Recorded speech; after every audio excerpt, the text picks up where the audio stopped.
Magandang araw sa atin lahat mga kababayan, saan man panig kayo ng daigdig naron. Dito na naman tayo sa another episode ng ating vlogs, Badong Aratilis po. Pag-uusapan natin ngayon, ito po, no? Kahit po wala sa NEP, kahit po ayaw ni BBM, mga HOR, pupondohan pa rin po ang AKAP. Matindi po talaga. Dito na po magkakasubukan na talaga bang si BBM ay sinusunod o talaga bang pang sona lang po yung mga sinasabi lahat ni BBM. Okay, pag-usapan din po natin, ito po, no, may niluluto ba ang TV executive? Nakipag-meeting po kay First Lady. Ano po ito? Kian de los Santos, hanggang ngayon po ay ginagamit pa rin. Ginagamit pa rin pong yung ng mga makakaliwang grupo, particular itong Kabataan Party List. Pero kanina nakita ko rin si Shell Jokno na nagtitirik din eh. Huwag nyo pong gawing bayani si Kian de los Santos. Iba po yung biktima sa bayani, no? Para na ipagkakamali na po ng kung sino-sino eh. Na magkaiba po yung bayani at biktima, no? Biktima po si Kian at sa pagkakaalam po natin, tsuhin niya lang po. Ewan ko itong tsuhin, ayaw pa pagpahingayin yung pamangkin. Si Kian po ang isa po sa mga matagumpay po, no? Naging matagumpay po. In fact, panahon pa ni Tatay Digong yan na pagtagumpayan na po. Pero talagang ganun, ayaw lumubay ng tsuhin eh. At ng mga makakaliwang grupo. Yan po mapag-uusapan natin. Pero bago yan, kung bago ka pa lang dito sa ating channel, mag-subscribe ka na. Dahil ito lang ang tanging channel na may kinikilingan, may pinapanigan, una sa balita, huli sa impormasyon, kaya ano pang hinihintay nyo? Pindot na, okay. Bago natin pag-usapan yan, pakita lang po natin tong picture, no? Narito po yung Mindoro Oriental Governor. Ito po. Ayan po. Dinalaw niya po in inspection. Sana po lahat ng local government official, no? Kasi nakakahiya naman po na dadalaw po kayo sa mga proyekto. Ito po, tingnan nyo po, yan po yung flood control project. Ano po ang problema dyan, Badong? O, tingnan nyo po to. Ayan. Ayan po ang mga problema ng kadalasan po ng flood control projects. Kitang-kita nyo po, napakanipis po. Ha? Isang baha pa lang po yung dumating. Giba na po kagad. Paano hindi magigiba? Pansinin nyo po. May bakal ba? Wala pong bakal yan, no? Biruin nyo, ang laki pong proyekto niyan. Ang laki po. No? Kilo-kilometro yan. At sabi pa ni Governor, ayan, no? Kayo na po tumingin. Wala pong bakal. Tapos, parang yung semento po talaga. Kung papansinin nyo po maigi. No? Talagang kayang-kayang durugin sa kamay ni superhero BBM yan. Ayan na po ang 1 billion per kilometer. Wala po talaga kayong nakitang bakal. Hindi po talaga tatagal yan. Kahit mukhang bago pa lang pero wasak na agad eh. Malaki po talaga ang problema natin sa flood control projects, no? Imbes po gumawa ng task force. Ito lang po hamon po natin kay BBM. Maganda po, sabi ko nga sa inyo, no? Si BBM po, alam niya kilitin ng taong ba, alam niya po kung ano yung sasabihin. Alam po ng ating Pangulo kung ano po yung gustong marinig ng mamamayan. Maganda po ang sinasabi na guni-guni lang ang iba, yung iba dispalinhado. 1 billion per kilometer. Kung ilang kilometro po ito, ang laki po nito. Sa totoo lang, natatakot na po nung nakita nila yung governor nila na pinakita po itong video na to. Takot na po sila na baka isang baha pa. Talagang baka pati itong mga bato-bato na to makatulong pa sa pagkawasak ng mga bahay-bahay nila. Grabe po itong mga flood control projects. Ngayon, sana po lahat ng gobernur, no? Huwag nyo na pong hintayin si BBM na pupunta pa po dyan. sa inyong mga ano, video nyo po katulad po nito si Oriental Mindoro. Governor, Oriental ba?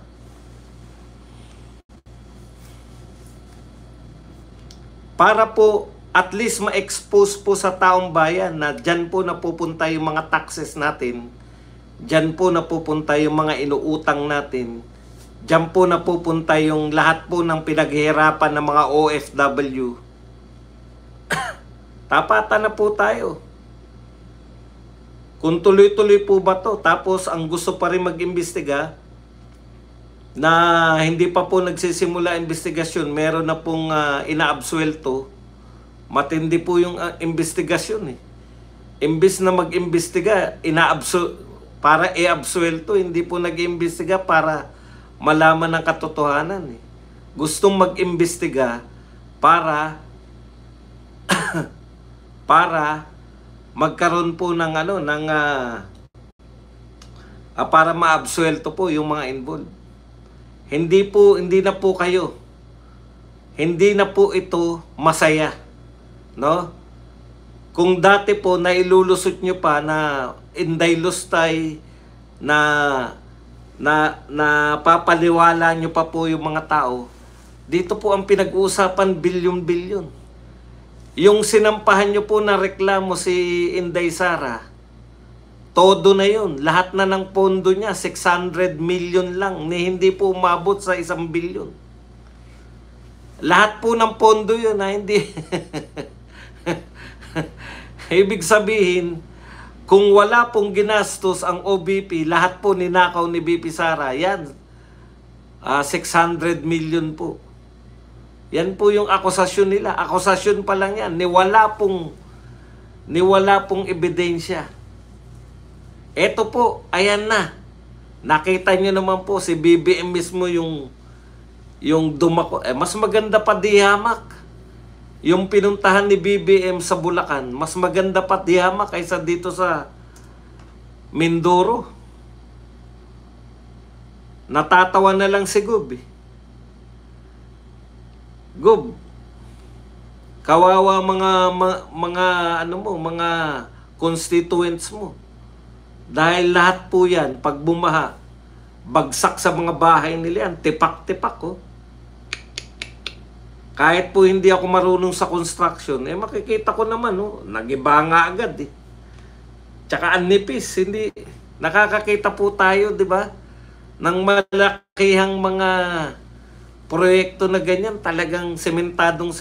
Ito po, malabnaw. Dito po pumapasok yung bintang ni Mayor Magalong na kung saan napupunta. Mayroon daw isang balal. Anong isang bala? At least mayroon daw isang bala. Hindi ko naintindihan yung isang bala.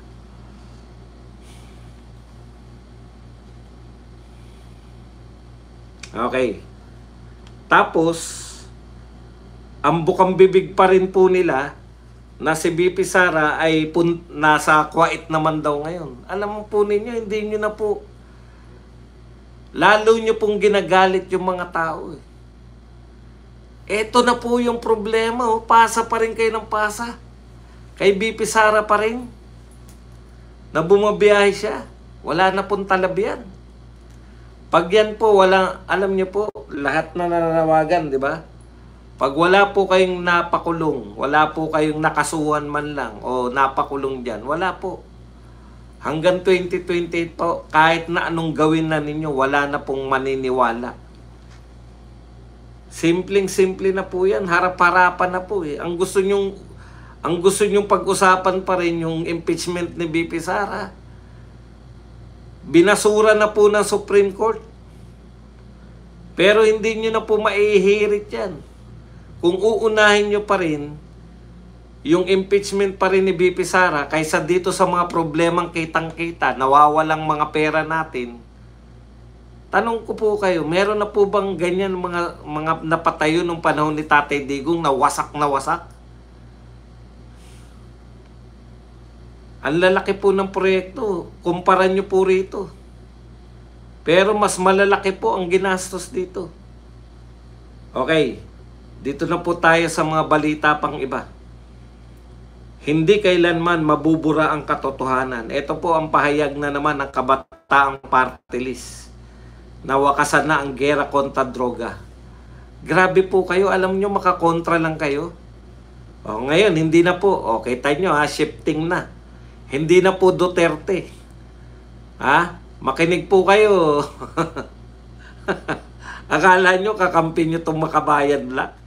Ito po ang Kabataan Party List. Sabi nananawagan ng Kabataan Party List na wakasan na ang gera kontra droga na nagpatuloy sa ilalim ng administrasyon ni President Bongbong Marcos kasabay ng pag-alala sa ika-8 anibersaryo ng pagpaslang.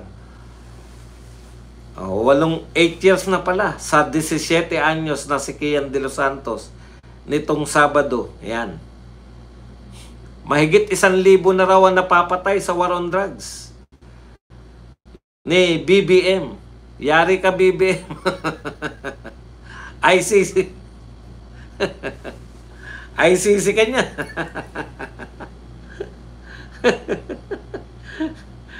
Kaya pala ayaw nyo bumalik sa ICC. May reklamo na kagad. Nagkukwenta pa rin itong mga kabataan. Hindi mo sila kakampi. Yang Makabayan Black, nako, tiwala kayo dyan, kakampi nyo. Hindi. Tulad ng sinasabi ko, dahil hindi umubra, hindi nila napabagsak si BP Sara, pagsasabay-sabay na kayo ngayon lahat. Okay, ayon po sa tiyuhin, dito ako bilib sa tiyuhin. Antindi ng tiyuhin itong ni Kian De Los Santos. Eto sabi Kian De Los Santos case, hindi ina-update ng gobyerno. Hindi ko po maintindihan. Tuwan-tuwa siguro yung tiyuhin na may nag-i-interview sa kanya tuwing anniversary ni Kian. Chong ni Kian, tapos na po ang laban. No? Si Kian De Los Santos po nakatamo na ng katarungan. Yung mga pulis po, nabigyan na po ng katarungan, nakakulong po hanggang sa kasalukuyan. Wala pa pong pinapalaya, Chong. Hindi ko, ang hinahabol niya, magbigay daw dapat ng update yung gobyerno. Dahil hindi pa raw po tapos yung laban ni Kian. Ang tanong, hindi ba nakakulong yung mga pulis na nakapatay kay Kian? Nakakulong. Nakakulong po. Alam po natin lahat. Ano pang katarungan yung hinahabol nito? Una raw, hindi raw po nagbibigay ng update yung pamahalaan. Hindi ko po alam kung ano po yung sinasabi niyang update. Update po saan? Update kayo kung ano nangyayari sa kulungan. Ano pong update? Tignan niyo po ang katwiran ng tiyuhin. Dapat yung tiyuhin ipa-drug test din. Sabi ng tiyuhin, hindi pa raw kasi final. Hindi pa raw po kasi final yung hatol dahil naka-appeal pa raw. Hindi ko po maintindihan talaga, no? Hindi ko po talaga maintindihan. Nakakulong na di ba? Hindi pa raw kasi final. Ano po gusto nyo gawing final ng gobyerno? Nasa korte po yan. Natural po, may apila po yung mga pulis. Natural po lahat po ng nakakulong, pwede pong umapila. Hindi nyo po ba alam yun?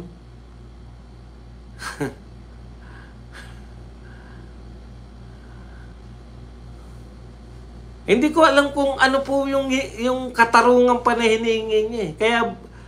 Kaya very willing siyang magpagamit dito sa mga makakaliwa na to. Sablay naman ng mga katwiran. Hindi raw kasi ina-update ng gobyerno kung ano na nangyari sa kaso. Eto pa pala, dito ko natawa kasi hindi pa naman daw nahatulan yung mga pulis. Ang nahatulan lang daw yung murder.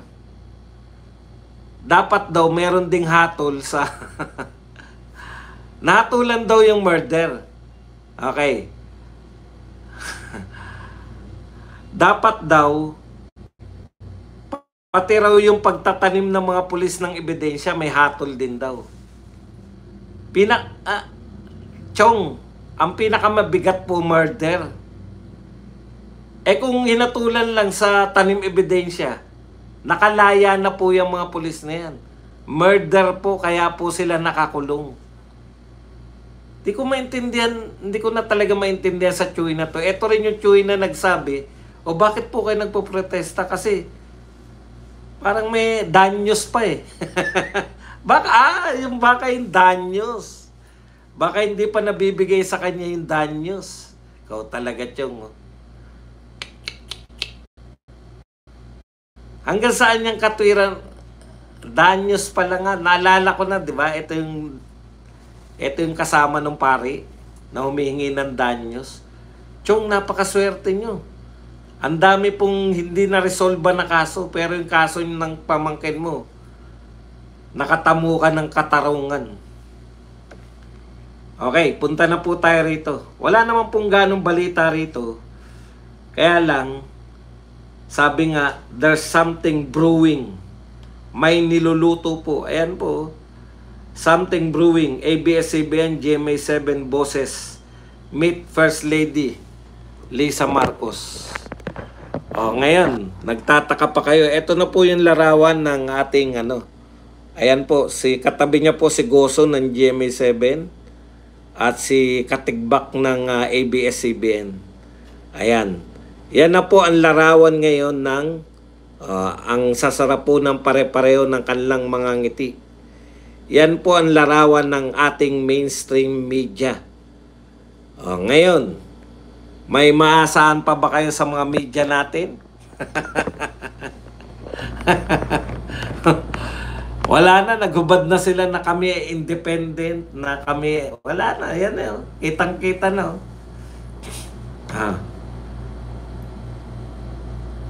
Something big is brewing in Philippine entertainment scene.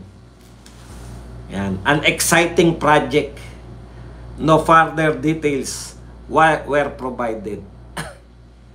Ayan na po yun. Hindi na po sila nagkukunwari na kami ay independent media outlet. Na kami ay hindi nagpapa-impluensya. No? Talagang walang okasyon. Talagang may meeting sila. Okay lang po yan yung makikipag-meeting ka na, di ba? Kasi ewan ko lang kung hindi kasi ko talaga pa rin sa journalism. Lang kami, kumbaga extra lang. Extra pa lang kami rito sa media. Pero parang hindi nyo po pwede na kumbaga pinagbibintangan na nga kayo, di ba? Ayun yun eh. Pinagbibintangan na nga kayo na kayo ay hindi na kayo independent na media dahil tila may control na sa inyo. Tapos makikita pa na may meeting kayo, etc. Wala na kayong, kumbaga, sinasadya nyo pa na yung bintang sa inyo na kayo po ay medyo, alam nyo na, na pinagbibintangan kayong malapit, pinamukha nyo pa sa taong bayan. May binibintang ba kayo na kami ay nabayaran? Kanyo? May bintang ba kayo na kami mga bayad? Eto kami, nakikipagngiti. Alam niyo yun? Okay lang yan sa mga normal.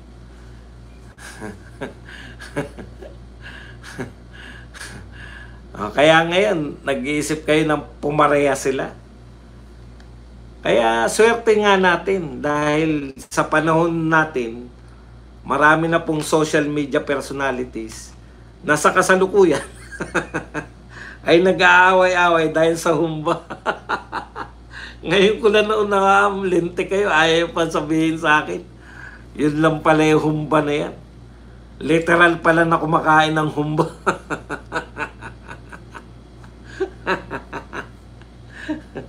Literal pala yun na kumakain ng humba. Kala ko naman. Ang ini-imagine ko kasi yung mga humba, di ba, hitayan. Akala ko ibang kainan. Yung pala literal na humba ang putya. Na ano pa ako eh. Humba. Alam nyo, kita nyo ako mag-isip ha. Talagang pinag-isipan ko rin eh. Humba, hita. Hita, nakabukaka. Kainan ng humba. Parang bastos to ah. Hindi, alam ko po yung humba. Alam ko po yung humba kasi nakakain na po ako dyan sa may CDO. Nakakain na po ako riyan. May isang palengke dyan na nakainan ako. Tapos, doon sa ganyan sa mga probinsya, sa palengke talaga yung mga sikat eh. Di ba? Meron po, alam ko po nga yung humba dahil nakakain na ako dyan sa CDO eh. Root humba yata yun. Basta sikat na sikat siyang humba. Doon sa loob ng palengke. Okay, anyways. Ayun talaga, akala ko yung kinukwento nyo pagkain ng humba. Naku, may skandal to. Kasi hita, baka ka ako nagkakakainan eh. Baka ka ako po dyan, nagkakainan ng sa pagitan ng mga hita to. May skandal. Yung pala, literal na humba yung kinakain. Napeke ako, na-excite pa naman ako.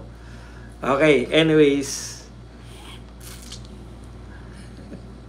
Punta na po tayo rito. Ito po, mabigat, no? Yan, medyo masaya pa. Alam po ninyo, ang linaw po sa SONA, di ba? Hindi ko alam kung sa SONA, basta sinabi po to ni BBM. Ang sabi ni BBM, sa NEP lang. Maski yung anak niya si Sandro Marcos, hindi natin palulusutin ngayon. Maski sila Martin, talagang mukhang ang mga pronouncement nila talagang open lahat, no? Open lahat ng usapan sa media, talagang transparency, no? Magkakaroon po ng transparent na pag-uusapan. Tapos malamang sa SONA o sa interview ni BBM, hindi ko na matandaan, sinabi ni BBM na willing siyang basta wala sa NEP, malayo sa NEP, National Expenditure Program. Yung programa po na nilinya ng Pangulo, basta malayo daw, ibibito niya yung buong budget. Ganon katitindi yung katatapos ng SONA. No, lahat po, no, higpitan ng budget. Tapos flood control, panay tungkol sa budget, no, pangangalaga sa budget. Yan talaga yung tema ng ngayon. Ng usapin. Sabay nakita ko po ito ngayon, no, sa The Tribune. House eyes budget cuts of agencies with low utilization rate to fund AKAP. Babawasan na naman daw po nila yung mga agency ng pamahalaan na hindi po maganda yung utilization rate. Kaya po yung DepEd, DPWH, o kung ano pa pong babawasan nila, kakaltasan nila, para magkaroon po ng pondo yung AKAP. Mr. President, dito po makikita talaga, no? Dito na po magtotodohan talaga. Kung kayo po ba ay sinusunod, kung talagang nasusunod po talaga ba kayo. Hindi pa po. Ano na ba ngayon? Anong petsa na ngayon? August, July kayo nagsalita. Wala pa pong isang buwan. Buwat nung nagsalita kayo. Na parang antigas-tigas natin, no? Akala ko mga 1 linggo lang may mga makukulong na sa flood control. Hanggang ngayon po. Ebidensya ba kailangan nyo sa flood control? Nagkalat na po. Mga gobernador na mismo nagbibigay ng ebidensya. Hindi pa ba sapat na ebidensya yan? Wala pa rin ba makukulong dyan? Wag na po muna sa iba. Sampulan niya mo lang yung Mindoro na yun. Grabe po yun eh. No? Grabe po yun.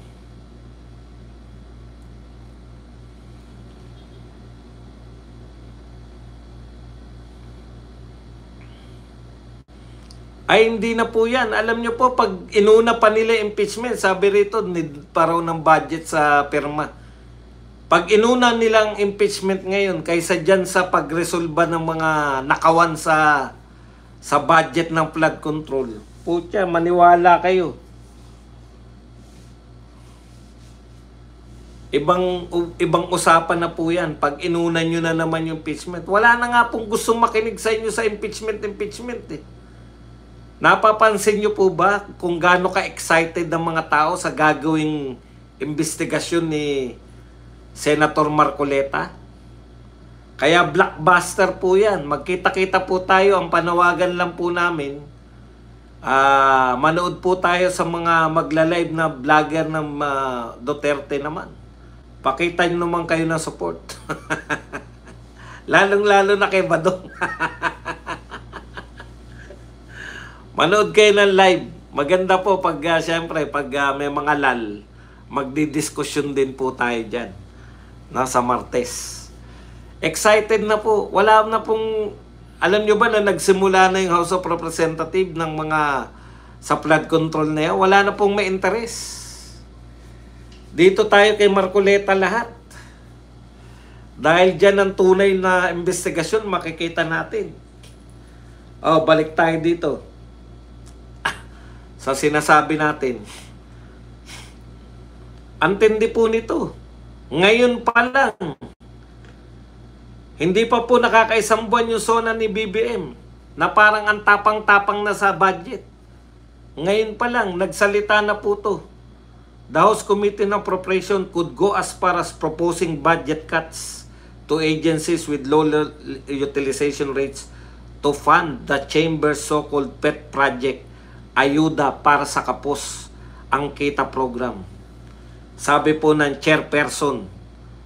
Ito po, ang chairperson na po ngayon ay si Swansing.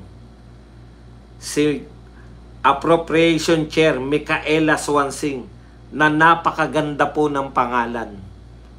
Micaela Swansing. Yan. Ayon pa kay Swansing, it's within the House's prerogative. Nasa prerogative daw po ng House to decide what it wants to do with the NEP. Mr. President, akala ko ba kayo nasusunod? House po pala. Prerogative pala ng House kung ano ang gagawin sa NEP. Pag sinabi ng House, tuloy muna natin. So, if the discussions comes to that, we'll take a look at that. What we will be doing is a realignment. We will plan it out from which government agency we can pull the funds from. Wala po wala po. Zero po dun sa NEP. Teka, mukhang yan yung usapin nyo kay BP Sara. Zero sa confidential fund ng Office of the Vice President. Bakit nagkaroon? Kino-question yan. Paano nagkaroon ng confidential fund? Tapos dito makakalusot? Zero sa NEP? Tapos magkakaroon ng pondo?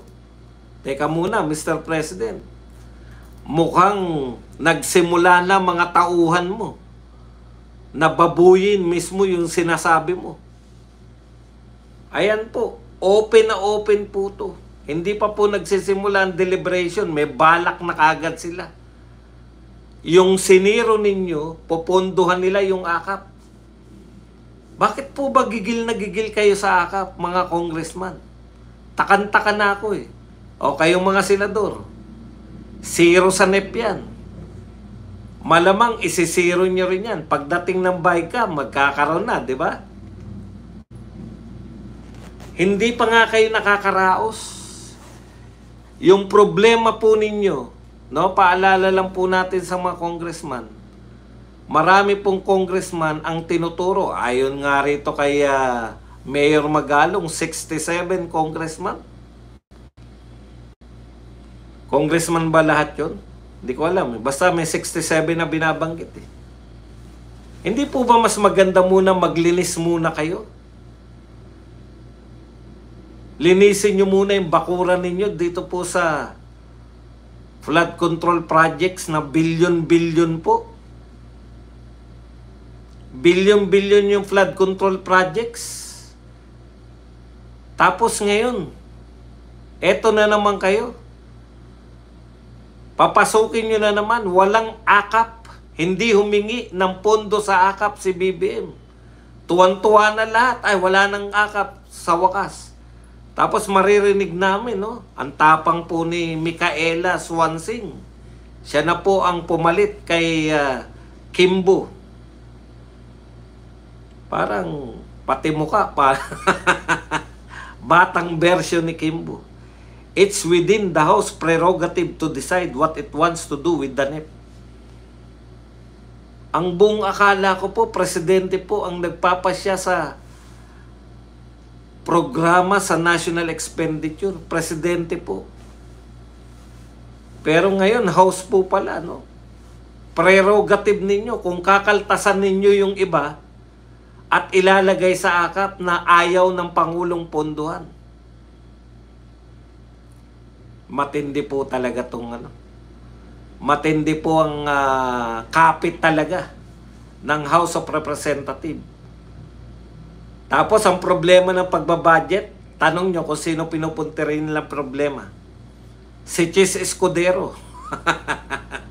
Kasi hindi umubra kay Chis Escudero yung gusto nilang mangyari na ma-impeach si BP Sara. Ayan na nga, Regine. Yan na talaga. No? Ayaw ba talaga ng Pangulo? Ang lakas naman ng loob ni Swansing na suwayin ng Pangulo. Parang sinabi na rin ni Pangulo yan. Di po ba? Matatandaan natin, ayoko ng impeachment dahil magwawatak-watak lang tayo dyan sa impeachment. Nagrally nga yung iglesia in support of the president. Alam niyo, nung nasa rally kami, paulit-ulit yun. Kaya po tayo narito. Dahil sinusuportahan po natin ang presidente. Yumuyo ko na lang ako. Sabi ko, talaga bang kaya kami narito? Dahil sinusuportahan namin ang presidente. Na ayaw niya ng impeachment. Yun lang ang ayaw ko, impeachment. Kaya nga kami nagrarally. Pero parali nila yan eh. Di ba? Siya po, paulit-ulit yung sa rally na iglesia. Na kaya sila nagtipon-tipon para suportahan yung si President Marcos. Pucha, hindi man lang binati na maraming salamat sa inyong pagsuporta sa akin. Wala na. O ngayon, galit kay Chis. Kinakantyawan si Chis na gusto yata ni Chis na maging Supreme Court. Yun na, pang-aasar na kay Chis yun. Inaasar niya na lang si Chis dahil wala eh. Hindi nalusot yung gusto nila eh. Maganda nga naman pakinggan na siniro namin yung akap. Yung inaayawan ng taong akap o ayuda, siniro namin. Tapos sasabihin ni Swansing ngayon, popondohan namin. Kulang na lang kahit sinong mag-zero dyan, popondohan namin. Amin yan eh. Matindi po to. Ito po ay harap-harapan sinasabi sa inyo, kami. Kami ang masusunod. Sino ba talaga ang ano niyan? Bakit ba kinakailangan talaga yan? Na magkaroon ng mapondohan? Alam niyo po kung bakit? Ito po, basahin po natin. Bakit po kinakailangan nilang ipatupad yung akap na yan?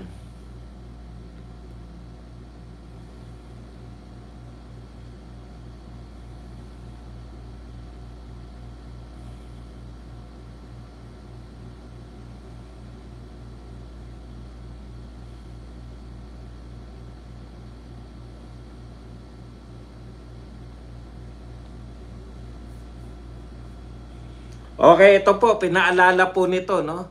Ito, sabi na sa SONA eh.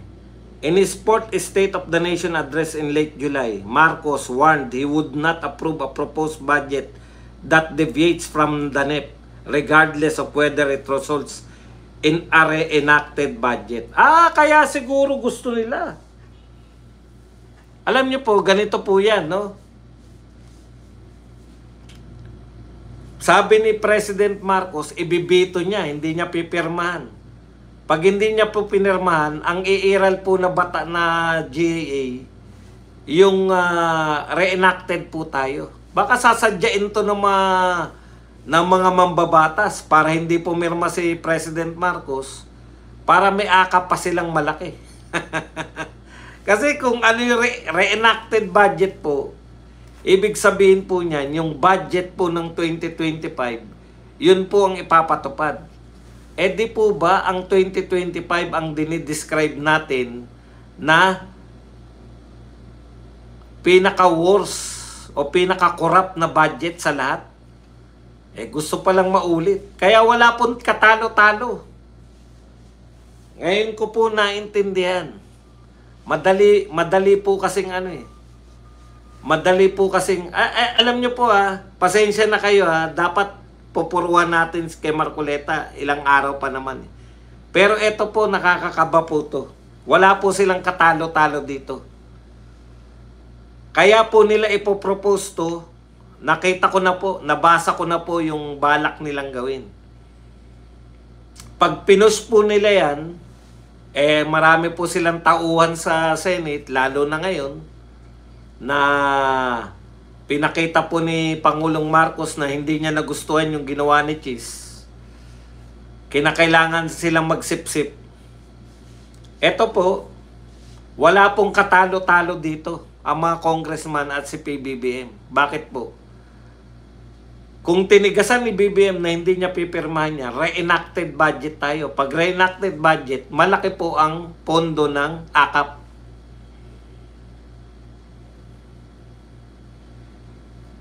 Diba?